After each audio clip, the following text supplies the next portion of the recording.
पंचकुंडीय गायत्री महायज्ञ उद्यापित। जय जगन्नाथ बंधु माने उपांत ओडिशा लाइव रे पुणी थरे आपण मानकु स्वागत। केन्दुझर जिलार बड़बिल पौरांचल 15 नंबर वार्ड कलिंग नगर ठारे थिबा गायत्री शक्तिपीठ रे वार्षिक उत्सव और पंचकुंडीय गायत्री महायज्ञ उद्यापित होईची। गत 23 तारिख ठारू 25 तारिख पर्यंत एठारे विभिन्न आध्यात्मिक और सांस्कृतिक कार्यक्रम आयोजन करा जायतिला। कलिंग लौह कारखानार मुख्य परिचालक रंजन कुमार बेहेरा गायत्री ध्वजा आहरण करी कार्यक्रम को उद्घाटन करथिले। समाजसेवी प्रणव कुमार दास सम्मानित अतिथि भावे जोग देइथिले। एथिरे आयोजित कलश यात्रा रे 500 रु ऊर्ध्व महिला सामिल होइतिले।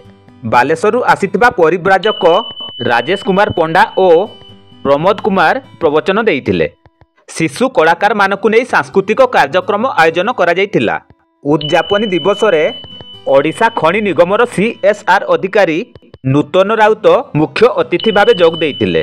गायत्री शक्तिपीठर मुख्य ट्रस्टी सुबोध कुमार साहू, सभापति प्रशांत कुमार साहू, उपसभापति गिरिधारी लाल को तत्वावधान रे कार्यक्रम आयोजित होइतिला।